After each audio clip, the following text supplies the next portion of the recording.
My name is Peter Klipp. I am the founder of the World Gourmet Summit that has been going for 20 years with some birds in between. Is that you, KK? Okay.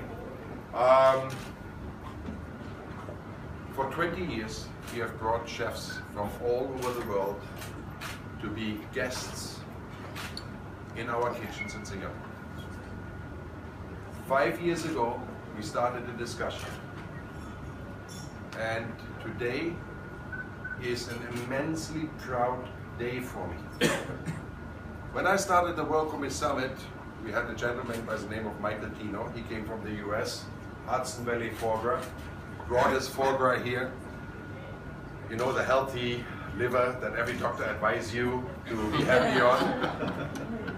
And he said to me, Peter, have you been to Israel? I say, no. When are you going? I say, as soon as I can.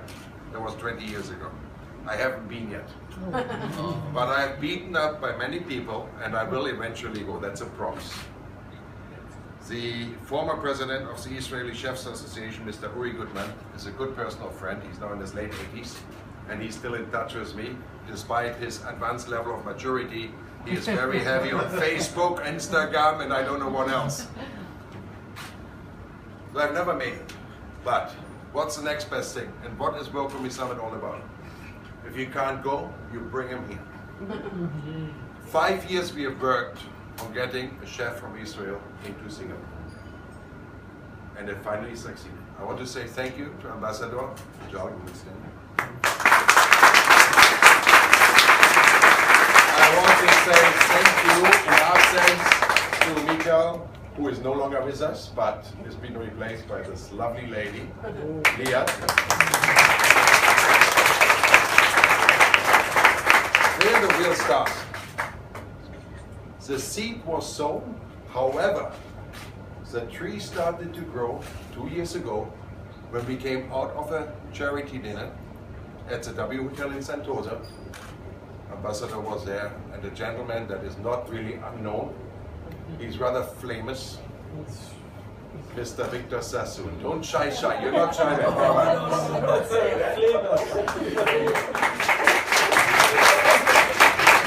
On the way out of the ballroom, he said again, Peter, why don't you bring an Israeli chef? I say, make it happen. Support it. And he did. Together with the embassy, together with Victor Sassoon, it kick-started. And then came the question, who? You know, food is something very personal. And even before we got in touch with you, it was like, so-and-so, Meir Adoni, so-and-so, no, Meir Adoni, so-and-so, no, Meir Adoni. And there were a few battles fought because, as you know, food is something very, very personal thing. Finally, Meir said yes. Okay. Do you want me to print out the emails? It was a tough negotiator, this man, because he's so famous in his own country. Then, who can host him? Israeli cuisine is not exactly widely spread in Singapore. Anyone you ask, Israeli is kosher. Is it only kosher? Is, you know, and there is still such a misconception in this community. And what World Gourmet Summit always stood for, we bring the chefs that nobody's seen, nobody has heard of in this part of the world, and we surprise this part of the world. And when Meir said yes, who is hosting him?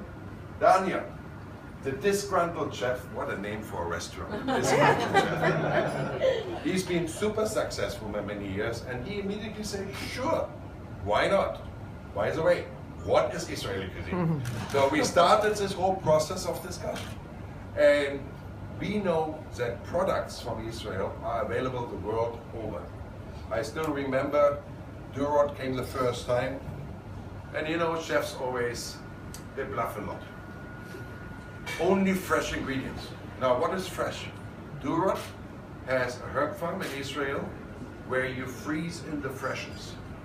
People are very proud to import the herbs if they don't grow here, but that's for a week in a plane and somewhere. But Durot takes it from the farm, freezes it, and I was sold. They have some amazing herbs and the olive oils and the ingredients, and I would like to see so much more. Back in my country where I come from, it's readily available. Why not here? Having a chef as an ambassador for ingredients, having a chef to host is important, and now we start with the products. Talking about the products, what are you serving this evening? Wine. From where?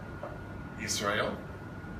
And I would like to welcome Mr. Amon Weiss of the winery Wow.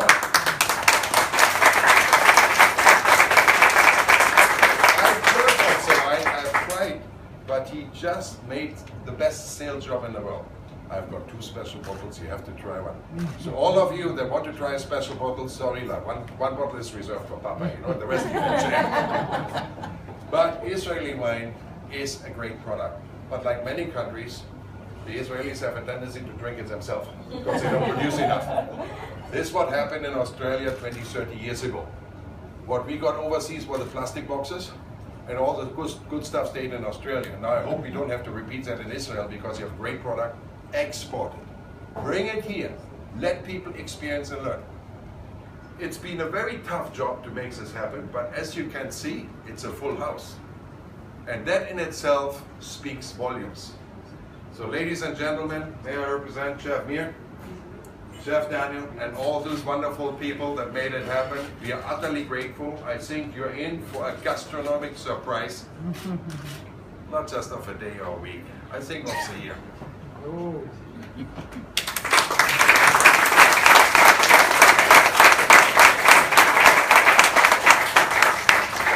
Know that people in Israel value gold very much, so we would like to say thank you to Mr. Meir Adoni. Well, that's supposed to be the end of the dinner. Yeah,